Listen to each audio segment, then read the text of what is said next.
My name is Mr. Darling, and this is Machine God East. Welcome to the channel, ladies and gentlemen. In today's episode, I kind of want to talk about preparing for homelessness. As many of you guys know, the economic situation here in the West, here in the United States, is becoming unbearable for a lot of people. A lot of people can't keep up with the Joneses, their rent, their bills, and a lot of people are scared that they too are going to end up out on the street and they don't know what to do. Fortunately for myself, I have experience in this, throughout living in various homeless shelters and on the street throughout my lifetime, including right now, to give you some advice on how you can make this landing a little bit harder if you find that you can't keep up with the rent and you're going to find yourself out on the streets, right? I'm going to go through a list of things that you can get and things you could do to prepare to make being out on the streets just a little bit easier for yourself if you have to be out on the streets. The first thing I'm going to say, just right off the rip, right off the bat, is you have to have a source of income. You have to have either a job or have some type of check coming in order to make this situation bearable. Otherwise, you will fall into you'll be destitute. You will be out here completely ass the fuck out, right? Now, a lot of people that are living homeless or living in a car, living on the street, have a source of income. They're working homeless. You would never even know that they're homeless, right? But it is a lot easier to deal with this if you do have some money coming in. That's how I'm able to stay at the hotel. That's how I'm able to have a gym membership and take a shower, which we're going to go into in a minute.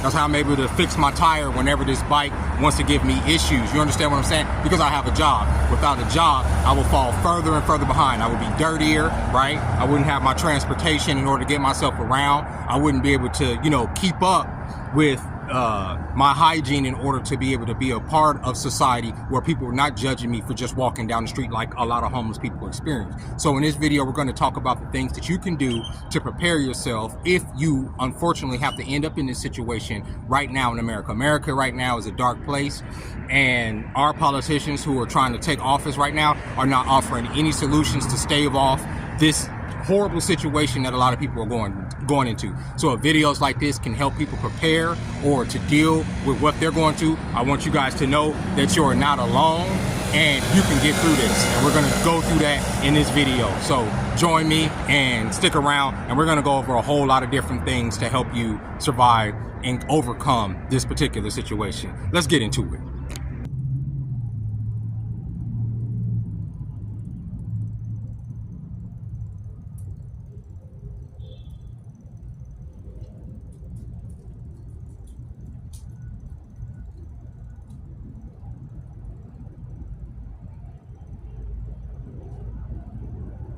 Another basic piece of advice that I would give if you're preparing for homelessness, and this is going to sound really messed up, is to avoid other homeless people, especially homeless people that are in a very desperate situation or in a more desperate situation than you are. Because you got to understand, okay, you can't always trust everybody. And it's not just if you're dealing with homelessness or anything else, it's just in general. Avoid tent cities, avoid being in encampments with other homeless people if you can help it. If you're a single man, single woman, and you out here, if you can help it, avoid the shelters. And remember, we're going to go back onto having that source of income. That way you can stay in hotels to regroup. That way you can find some place to lay your head without having to be at the mercy of the city shelters and stuff, because those places are fucking cesspools. They're not made to make you, to help your transition any better. It's made for you, like I say, for you to be around other people that are in a similar desperate situation and for y'all to keep dragging each other down, almost like a crabs in a barrel type situation. So if you can avoid it at all costs, avoid being around other homeless people. You can avoid them knowing your routine. You can avoid them, victimizing you in a way that you end up losing your stuff because you got robbed or because you trusted the wrong people. That's oftentimes how people end up in the worst situations, because they trusted the wrong people, because they found camaraderie in them, because they too were in a desperate situation and they felt that, okay, I can trust this person. This person has had my back for, this many nights or this many months, and then they end up fucking them over because they're in a desperate situation. Especially if you're in the transitional phase, avoid being around other homeless people like the fucking plague, okay? And it also makes it so that you don't paint a target on your back, because you're not in this encampment where you're constantly being victimized by Karens and by the fucking police, right? So if you can help it, avoid other homeless people at all costs. It sounds messed up, but focus on you and your situation and navigating this situation how you need to navigate it, or getting out of the situation how you need to get out of it, okay? Because other people will put you in a situation that will make your situation a lot worse, as many of you know, especially if you've been an adult for any period of time, it's people that's the problem. 9 times out of motherfucking 10, okay?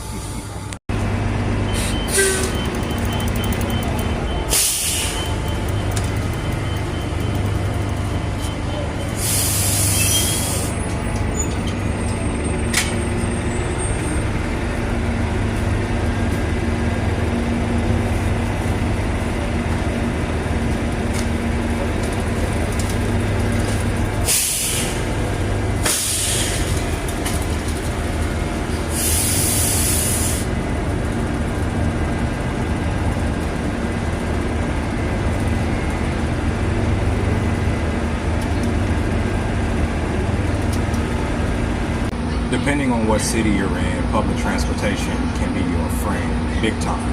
Here in Vegas, most of the buses run pretty much 24/7, and almost all of them have Wi-Fi. So if you needed to use the Wi-Fi, if you don't have Wi-Fi on your phone, if you're on an Obama phone, if your data's limited, you could always get on the bus, use the Wi-Fi, put in applications, look up resources, and whatnot. I mean, if you're in a city like this, I feel that Vegas has a pretty good public transportation system, but I know I've been in cities where the buses may stop running around 1 or 2, so you may have that issue. But here, especially like if you need to get out the rain, get yourself a bus pass, get on the bus and ride from end to end until you figure out what your next destination is going to be. If you are going to be living out of your car, you obviously won't be on the bus. You won't have to worry about the bus or getting a bus pass or anything like that. And you're also very fortunate because more than likely you'll also be sleeping in the car. So you won't have to worry about getting a tent or a sleeping bag or anything like that. But if you're like me, you're on foot. The reason I'm on foot, and I'm going to say it every time, is because the state won't allow me to have a license because I owe back child support. So I can't sleep in my car. I have to sleep on the street. So if you're in a car, you are in a fortunate situation to where you do have something to protect you from the elements if it gets cold or rainy. But if you don't have a car, you could do like me and get yourself a bike, right? This is an electric bike that I use, and if you've been following this channel, you know that this bike gives me a lot of issues, okay? I fight with this bike every day, seems like, right? I'm constantly dealing with tires and all that other stuff, having to find some place to charge it and everything. But I thank God that I have it, because as you guys can see, it does carry some of my stuff, right? I don't have to have everything on my back, like my sleeping bag, my tools for the bike, extra sweaters and stuff like that. I keep on the bike as I move, right? You have to worry about that too, how much you're carrying, okay? So for instance, I have on a big backpack. I think it's like a 50-liter backpack. Some people suggest getting a 70-liter backpack. That's one of those big military backpacks. I personally don't like those backpacks because they're too big and I'll end up overstuffing it and being over encumbered, okay? You have to consider these things, especially if you're going to be sleeping outside on foot like I am, right? Very important, because you're not going to be wanting to carry heavy ass bags everywhere. You're not going to be wanting to walk everywhere with a 60, 70 pound bag on your back, you know, going from point A to point B. You also want to avoid collecting shit if you can. And we're going to go to my storage. I have a storage that's pretty cheap. Get yourself a storage unit to keep your stuff in. You can go to the storage every day, switch out clothes and everything. It's your best friend, right? As far as like not having to carry everything on you. And you can go, you know, a lot of storages, like my storage closes around 5. So you have a limited time throughout the day to get to the store. Some storages close as late as 8. Some close as late as 10, right? Depending on where you are. So get yourself a storage, keep most of the stuff that you don't need on you on the, you know, in the mornings and stuff in the storage. And in the afternoons, if you have to go get your sleeping bag and stuff from the storage, you can go and do that. If you have to go get work clothes or a change of clothes from the storage, you can go do that. But right now, what we're about to do is we're about to go to the gym. And we're going to talk about if you're homeless, get yourself a gym membership. This is where you're going to come to shower. This is where you're going to come to brush your teeth. This is where you're going to come to stay healthy and keep your mental clarity in check. So I'm going to go in here, get it in for a minute. Then after I'm done here, I'm going to get ready for work, head into work, continue my day.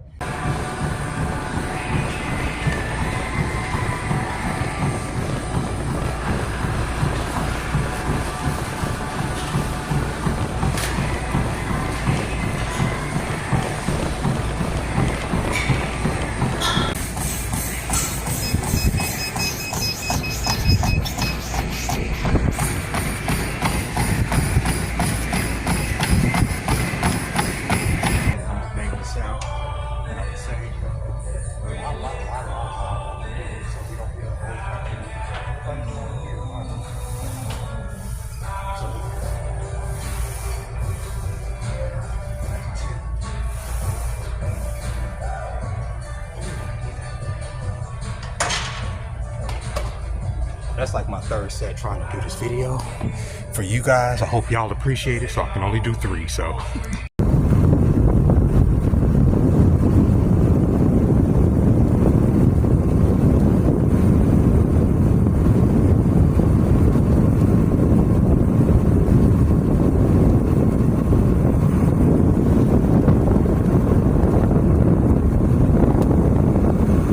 So here we are, fam. We just left the gym. I'm at my storage unit. I got my work clothes. This is where I come to resupply on like all my gear. Here's my regular sleeping bag for when it's super cold. This is a lot bigger than the one I actually keep on my bike. But if I can make it in time before they close, I know I can come here, grab this, so I can sleep outside. I got like all of the stuff I own in here, just, you know, for mental clarity and everything. That way I know my stuff is there whenever I want to retrieve it, including my computer, where I do all my cartoons and stuff. I pay $44 a month for this space, and I keep it close to my job. This storage unit is not too far from my job. That way I can come and navigate as I do. You know, I can come from across town, come over here. All my stuff is in here. I got clean clothes in here. I got supplies for the bike. I got like pretty much everything I need in order to like resupply myself for the days ahead. So yeah, I suggest if you are going to be homeless and you can afford it, get you a storage unit. It's cheap monthly. Like I said, this one I got on the deal. I think it's like $44, $49 a month. They ain't breaking the bank, but it's worth every freaking penny. Yeah, I know it's a mess. I have like Listerine and water and creatine, and my shoes are all over the place, and I need to come in here and clean up. And what I do is I just pull my bike right in here like that, you know, load up on what I need to load up on, and I turn my black ass around and I head to work. So let's do that now.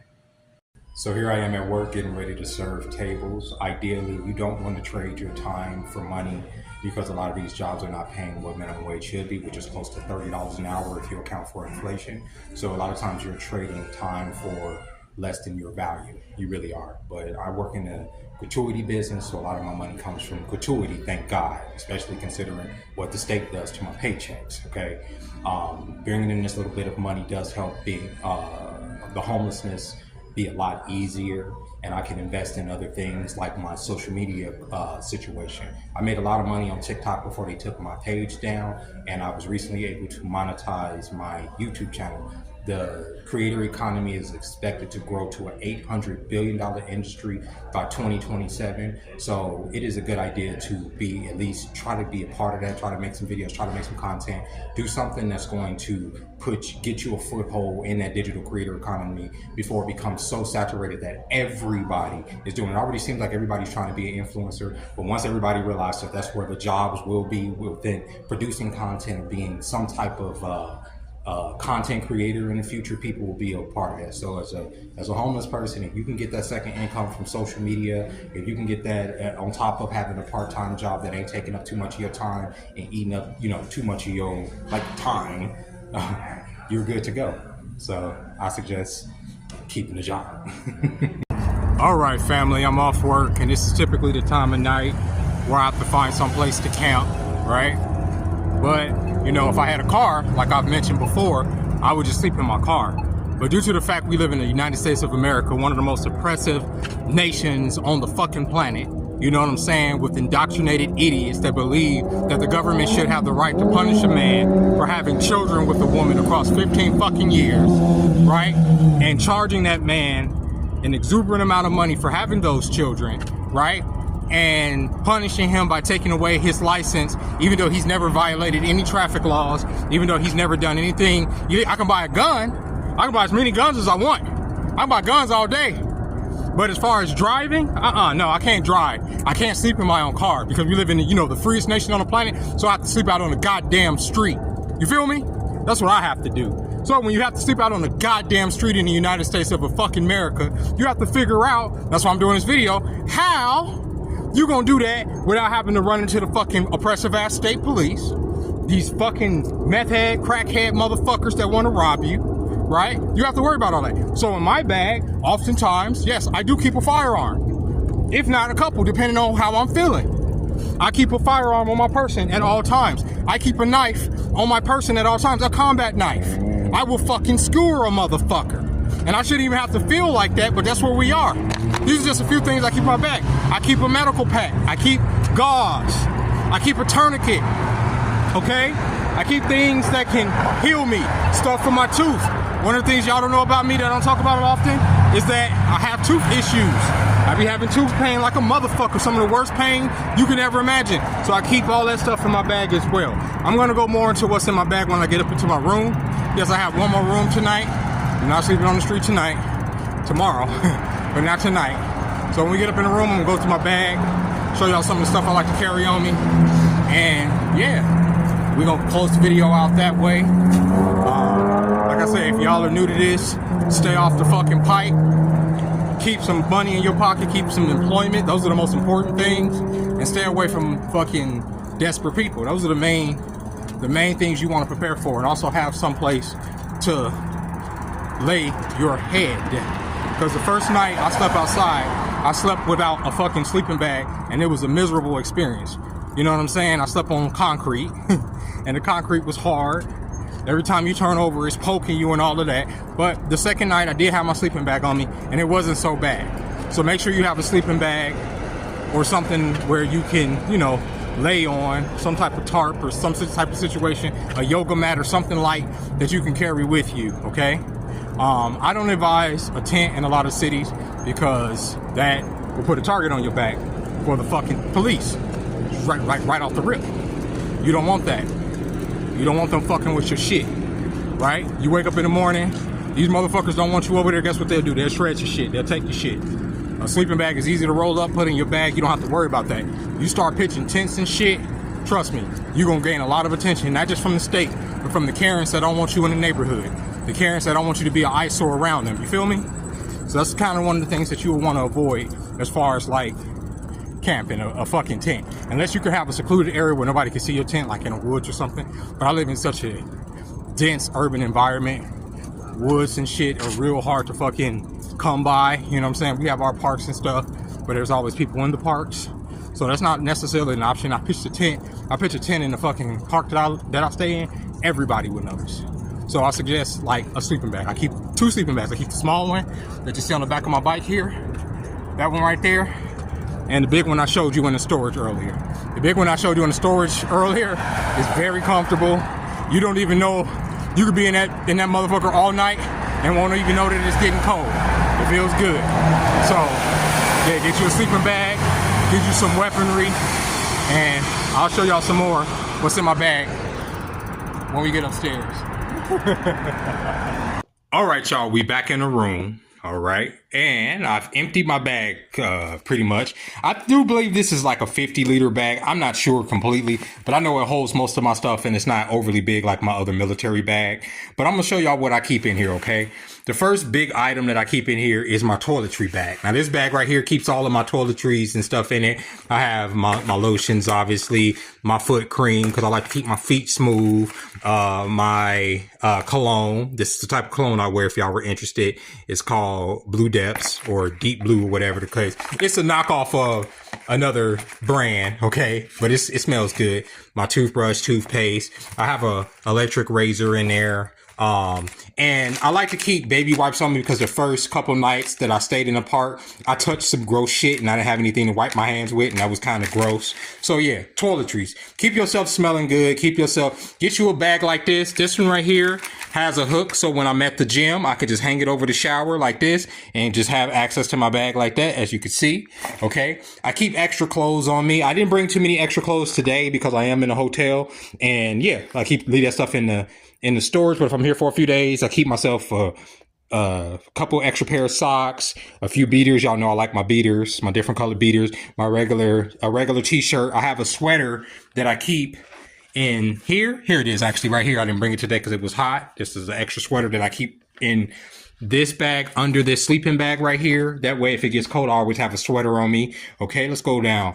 This right here is the charger to my bike. I keep this on me at all times, no matter if I'm at work, if I'm here, you know, because my bike, more bike tools, right?